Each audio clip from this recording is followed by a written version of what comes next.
Sal de mi despacho ahora mismo y no vuelvas a pisar esta universidad, dijo el vicerrector con la voz fría como un bisturí. Lunes, 8:12 de la mañana, patio central del campus.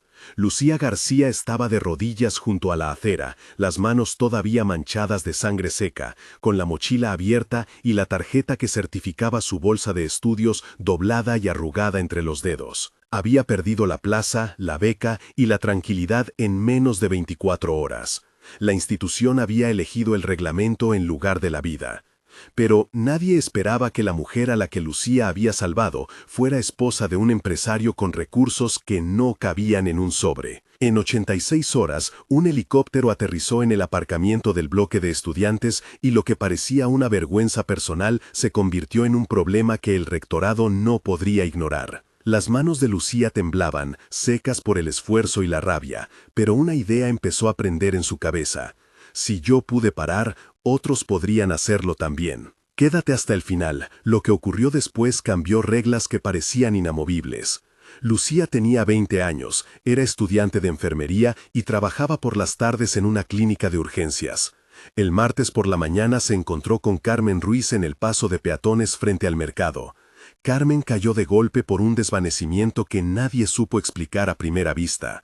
La acera olía a pan caliente y gasolina, la gente pasaba con prisa, los taxis pitaban y un niño dejó caer su helado. Lucía se arrodilló, notó el pulso débil, el calor de la frente, el metal frío del bolso de Carmen, el olor a perfume caro mezclado con un tinte de alcohol medicinal. Hizo una valoración rápida, identificó una obstrucción respiratoria y logró retirar el trozo de fruto que bloqueaba la tráquea.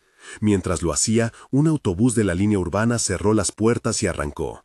La vida y la regla chocaban en esa calle en apenas un suspiro. Cuando llegó la ambulancia, Carmen respiraba. Lucía llegó tarde a la clase de patologías, presentó el justificante que la clínica no pudo emitir a tiempo y esa ausencia fue suficiente para activar un procedimiento administrativo que pedía su expulsión por incumplimiento reiterado de horarios. En la sala del vicerrectorado, con aire acondicionado y vitrinas que brillaban, el acta cayó sobre la mesa como sentencia. La reacción institucional fue mecánica y rápida. El vicerrector Javier Morales, el jefe de estudios Dr. Figueroa y la coordinadora de la carrera Marta Oliva citaron a Lucía para una comisión disciplinaria. El despacho olía a madera barnizada y café quemado, las luces fluorescentes hacían brillar las gafas del vicerrector, y el clic del bolígrafo marcó el ritmo de una decisión que ya parecía tomada. Reglas son reglas, dijo Javier sin emoción, y el tono fue suficiente para que la coordinadora añadiera notas al expediente. La universidad argumentó que la falta de asistencia ponía en riesgo la calidad académica y que permitir excepciones dañaría la equidad. Para Lucía, la decisión fue desproporcionada. Perder la bolsa equivalía a perder el alquiler, al trabajo de su madre y a la posibilidad de terminar la carrera. La noticia se filtró en círculos pequeños y, en una noche, su vida privada se convirtió en el centro de una disputa entre humanidad y norma. Su madre, Rosa, llamó con la voz rota, contó que habían contado cada euro para pagar el alquiler, que la beca era la columna donde apoyaban todo, y que si la perdían, el futuro de la familia quedaría en suspenso. Lucía recordó las noches en vela desde el instituto, las prácticas pagadas que eran su único ingreso y el olor a sopa caliente cuando volvía a casa. Esa memoria íntima fue su fortaleza y su carga. Detrás de la sanción había intereses que no se veían en una primera lectura del expediente. El rectorado había aplicado una nueva política de asistencia a raíz de recortes presupuestarios y presiones de donantes que exigían resultados medibles. En esos donantes estaba la fundación del empresario Alejandro Herrera, cuya imagen institucional había sido objeto de varios eventos en la universidad. Alejandro aparecía en anuncios y fotografías con estudiantes sonrientes, su nombre en aulas y una caja con cifras generosas que sirvió para construir laboratorios. El vicerrector y el consejo temían que cualquier caso que se presentara como leniente con la asistencia pudiera abrir una vía para pedidos similares de exenciones y, sobre todo, afectar la percepción de disciplina que algunos benefactores reclamaban. En ese contexto, la sanción a Lucía fue presentada por el rectorado como un acto de coherencia administrativa, pero para ella supuso una devastación económica y emocional. Lucía no aceptó el silencio. Tenía a su amiga Ana, que trabajaba en la hemeroteca universitaria, a Luis, estudiante de Derecho y activista del colectivo estudiantil Justicia en Campus, a Sofía, periodista freelance que cubría temas de educación, y a Marta, su tutora de prácticas que conocía su expediente clínico.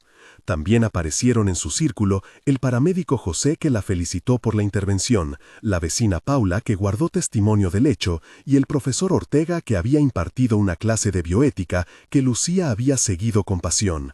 En total, 8 nombres que iban a mover piezas. Al principio surgió la tentación de negociar.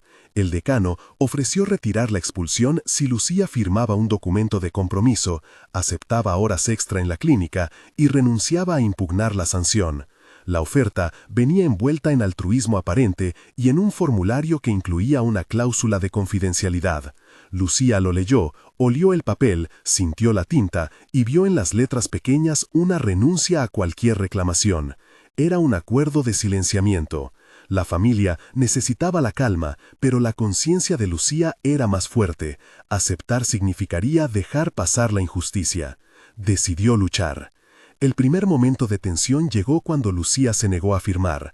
Una llamada del doctor Figueroa, en la que la voz se mostró cortante, las paredes del despacho del vicerrector que parecían estrecharse, el sonido de la puerta al cerrarse y el paso rápido por el pasillo. Lucía sintió el pulso acelerado, el sabor metálico en la boca y la respiración corta. La amenaza era clara. Le dijeron que mantuviera la imagen de la universidad y que las consecuencias serían peores si hacía ruido. Su decisión de apelación fue acompañada por notas de desprecio en su expediente, una estadística de faltas y una carta que su madre no supo cómo interpretar sin llorar. Fue la primera vez que la institución mostró músculo y frialdad. El segundo momento de tensión se produjo cuando un prototipo de carta de expulsión apareció en las redes internas, fotos de su mochila en el suelo del pasillo y rumores que la acusaban de irresponsable. Los estudiantes miraban con cautela, algunos la consolaban en voz baja, otros prefirieron no involucrarse. Se oyó el murmullo constante, un zumbido parecido a insectos que presagiaba tormenta. El tercer momento culminante antes de la escalada pública fue la llamada anónima en la que alguien advirtió a Lucía que no llevara el caso a la prensa, que su vida sería investigada, que las donaciones podrían retirarse. La advertencia sonó como una amenaza de poder. Cuando la historia llegó a Sofía, la periodista, ella detectó algo que iba más allá de una sanción rutinaria. Empezó a reunir datos, a buscar registros de políticas y a comprobar patrones. Encontró 3 casos en los últimos 4 años, donde estudiantes que habían interrumpido su asistencia por causas justificadas fueron sancionados, y en todos los expedientes había una nota del mismo vicerrector que sugería ejemplaridad. Sofía abrió una carpeta con informes, copias de correos y una hoja con cifras. La investigación periodística añadió una dimensión técnica, comparó políticas de asistencia con otras universidades, contrató la opinión de la abogada de derechos estudiantiles Lucía Fernández y consultó el código administrativo. La abogada explicó en una conversación larga la posibilidad de impugnar la sanción por vulnerar principios de proporcionalidad y de derechos fundamentales, y preparó una queja formal que incluía solicitudes de documentación. En paralelo, Luis y el colectivo estudiantil organizaron una recogida de firmas que en pocas horas reunió cientos de apoyos. Los nombres de los firmantes aparecían con comentarios, algunos con experiencia de vida parecida, otros con peticiones de reforma. El plan se fue tejiendo con deliberación, pruebas, testimonios, un informe legal y la difusión calculada. La llegada del aliado cambió la ecuación. Carmen Ruiz, la mujer que Lucía había salvado, resultó ser esposa de Alejandro Herrera. Carmen, que en principio parecía una figura periférica, buscó a Lucía en la clínica para agradecerle. Tenía manos cuidadas, uñas con esmalte crema y una voz templada que no escondía el temor de una caída en la calle. Carmen recordó con detalle el momento, mencionó que no recordaba algunos fragmentos y que la intervención de Lucía le había salvado la noche. En agradecimiento, Carmen habló con su marido. Alejandro no era un simple donante. Era además un personaje cuya fundación financió investigaciones y programas de becas. 3 días después de la sanción, un helicóptero llegó al campus. El zumbido del rotor se oyó antes de que aterrizara, el césped vibró y algunos estudiantes miraron hacia el cielo. Alejandro apareció con un traje sencillo, un gesto serio y una disposición a hablar. En una reunión pública improvisada frente al edificio de administración, habló en tono tranquilo y exigió revisión. No podemos premiar la regla por encima de la vida, dijo en una rueda de prensa que incluyó micrófonos, flashes y un olor persistente a gasolina del aparato. Su presencia no borró la complejidad del caso, pero cambió la balanza material. Tenía recursos legales, medios de comunicación y una red que podía amplificar la denuncia. Fue la primera vez que la universidad enfrentó a un benefactor dispuesto a cuestionar sus propios procesos. A partir de ese momento se activó una estrategia coordinada. Sofía publicó un reportaje con testimonios. El informe legal se hizo público con extractos que señalaban inconsistencias en la aplicación de la política de asistencia. Luis organizó una protesta en la que aparecieron pancartas, se cantaron consignas y el patio se llenó de estudiantes con velas. Marta, la tutora, testificó a favor de Lucía explicando que la chica había cumplido con las prácticas y que su ausencia había sido por causas de fuerza mayor. Dr. Ortega, profesor de ética, escribió un análisis que fue compartido en redes y en la prensa local. Se organizaron reuniones con representantes del Consejo Estudiantil, se consultó a expertos y se convocó una conferencia de prensa donde Alejandro y Carmen pidieron rendición de cuentas. En esa fase la recolección de pruebas incluyó correos electrónicos con órdenes internas, actas de reuniones que demostraban una intención de mantener una línea disciplinaria férrea, y comparaciones con precedentes en otras instituciones. También se incorporó una cadena de testimonios de beneficiarios de becas que contaban historias similares. La combinación de documentos, voces y presión pública creó una narrativa que ya no permitía que la universidad definiera el tono de la discusión. La liberación de datos fue la explosión viral. Un informe de 8 páginas preparado por la abogada Fernanda fue subido a plataformas abiertas. 2 clips del momento en que Lucía atendía a Carmen circularon en redes y un extracto de un correo interno donde se leía la palabra ejemplaridad como criterio para sancionar se convirtió en tendencia. Los periodistas de varias cabeceras se interesaron y la etiqueta en redes se propagó. Se organizaron retransmisiones en directo con entrevistas, se compartieron capturas de pantalla de políticas internas y se publicaron cifras sobre cuántas becas habían sido revocadas en los últimos años. La reacción pública fue inmediata. El campus se llenó de pancartas, se convocaron asambleas y una coalición de ONGs de educación y derechos humanos se sumó. Las sensaciones eran intensas, olor a humo de incienso en vigilias, sabor de café en jornadas nocturnas de redacción, eco de consignas, tacto de folletos en manos, vistas de cámaras apuntando, sonidos de tambores en protestas. Los grupos estudiantiles exigían audiencia con el rectorado, los donors empezaron a pedir información y la reputación institucional comenzó a temblar. Las cifras de peticiones legales y menciones en prensa crecieron cada hora, y la universidad reaccionó con comunicados formales que, sin embargo, no aplacaban la indignación. La administración no se quedó de brazos cruzados. Se celebraron reuniones secretas en las que el consejo, con el rector al frente, diseñó una estrategia de contención. Se redactaron comunicados que hablaban de protocolo y de investigación interna, se ofreció una comisión externa a modo de gesto y se contrató a un bufete de comunicación para manejar la crisis. Al mismo tiempo, hubo movimientos más agresivos. Se anunció una revisión disciplinaria contra Luis por organizar protestas sin autorización y se amenazó con sanciones a algunos firmantes de la petición por incitar al desorden. La universidad buscó explotar fisuras entre los estudiantes, ofreció mesas de diálogo limitadas y propuso mediación con condicionantes. Para Lucía, la sensación de peligro se hizo tangible.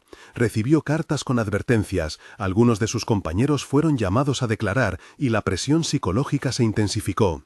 Aquella noche, alguien rompió un cristal de la sala de decanos y una nota anónima apareció bajo la puerta de su piso, lo que confirmó un ambiente de hostilidad. La administración insinuó que la campaña mediática podía suponer un daño a los programas financiados por donaciones, encendiendo la idea de que la protección financiera era condición para la continuidad de ciertos proyectos. El proceso público culminó en una audiencia convocada por el Consejo Académico con presencia de estudiantes, profesores, abogados y representación de la Fundación Herrera. Fue un día de calor, el patio exterior tenía sillas colocadas, periodistas, cámaras, el olor a sudor y a sudor frío de quienes debatían.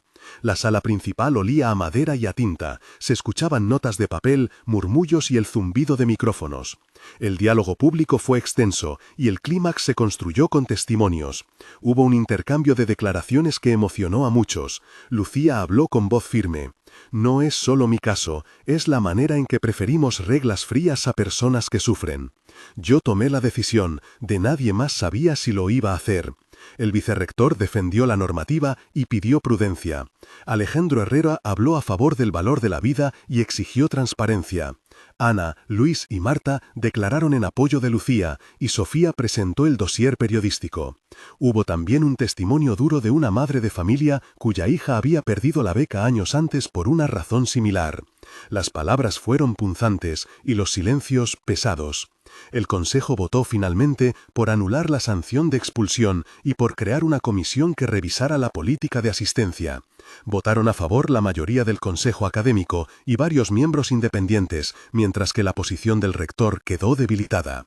La decisión incluyó la reintegración de la bolsa para Lucía y la apertura de un proceso de reforma en las normas que regían ausencias justificadas. Fue un momento de justicia simbólica que, sin embargo, venía acompañado de una advertencia. Quedaban debates por resolver y la institución tendría que demostrar cambios concretos. Tras la resolución, la etapa de reparación y consecuencias concretas comenzó, y con ella, el epílogo que mediría el alcance de la victoria. Un mes después, la bolsa de Lucía fue restituida oficialmente, la universidad publicó una revisión provisional de la política de ausencias, y se abrió un proceso disciplinario para revisar cómo se aplicaban las sanciones. Se contabilizaron 1.250 firmas entregadas al Consejo y se lanzó una campaña de transparencia que obligó a publicar actas y criterios. El apoyo económico de la Fundación Herrera continuó, pero con nuevas condiciones de supervisión de proyectos y un compromiso público de colaborar en programas de equidad. Las clases retomaron su ritmo, la gente volvió a cruzar el campus con prisa, pero con una nueva sensación de vigilancia ciudadana. Los estudiantes organizaron talleres sobre derechos académicos y bienestar estudiantil, y la abogada Fernanda inició procedimientos para revisar casos previos. Las conversaciones en los pasillos ya no eran solo sobre horarios y exámenes, también hablaban de dignidad, de normas y de la responsabilidad institucional. La movilización había dejado huella. A los 3 meses, la Comisión de Revisión presentó un informe preliminar con recomendaciones. Se propuso flexibilizar criterios de asistencia para situaciones justificadas, crear un fondo de emergencia para estudiantes en riesgo de exclusión y establecer protocolos claros para casos de intersección humanitaria. La universidad aceptó auditar su aplicación de políticas y se comprometió a publicar revisiones semestrales. La visibilidad del caso generó demanda para que otras universidades revisaran sus normas y varias instituciones anunciaron revisiones internas inspiradas en el precedente. Además, surgieron al menos 2 nuevos movimientos estudiantiles en otras ciudades que pidieron la creación de mecanismos similares de protección para estudiantes vulnerables. Las cifras de solicitudes de revisión de sanciones académicas aumentaron en un 18% en centros universitarios de la región, algo que activistas y abogados interpretaron como un signo de que la denuncia había desencadenado una reacción más amplia. La Fundación Herrera lanzó una convocatoria de becas con criterios más flexibles, y la universidad creó una oficina de equidad estudiantil. 6 meses después, el balance mostraba cambios tangibles y retos por delante. La comisión presentó un informe final con cifras, 42 casos revisados, 15 sanciones anuladas retroactivamente y la creación formal de un fondo de emergencia con 120.000 euros destinado a estudiantes en riesgo. La política de asistencia fue reformulada y aprobada por el Consejo Académico con participación estudiantil en su redacción. Las encuestas internas mostraron una mejora en la percepción de transparencia institucional y un aumento del 12% en la confianza hacia gestores académicos. Sin embargo, también quedaron preguntas abiertas sobre la influencia de donaciones privadas en decisiones académicas y se iniciaron debates públicos sobre cómo garantizar independencia institucional sin garantías. Renunciar a financiación externa. Lucía terminó el semestre con notas altas, renovó su compromiso con la enfermería y participó en la creación de una red de apoyo para estudiantes que atravesaban crisis personales. Su historia se convirtió en un caso de estudio en cursos de ética y políticas educativas. La victoria no borró las cicatrices que el proceso había dejado, pero sí mostró que la suma de un acto, la documentación, la movilización y la presencia de aliados podía forzar a una institución a revisar prácticas y adoptar reformas. En el cierre de esta historia, la lección parece clara. Ella eligió parar frente a una persona en peligro, y esa decisión expuso fallos en un sistema que priorizaba normas rígidas sobre situaciones humanas. La restitución de la bolsa y las reformas anunciadas no son un final inmutable, pero sí un comienzo. Medidas concretas, cifras de casos revisados y un fondo creado que pueden marcar diferencia para futuros estudiantes. Si esta historia te movió, comparte tu opinión en los comentarios y suscríbete para seguir casos en los que la humanidad choca con la burocracia. Cuando alguien pasa por delante de una persona que necesita ayuda, que no olvide que parar puede cambiar no solo una vida, sino también una política. Si puedes, párate. El mundo necesita más gente que pare.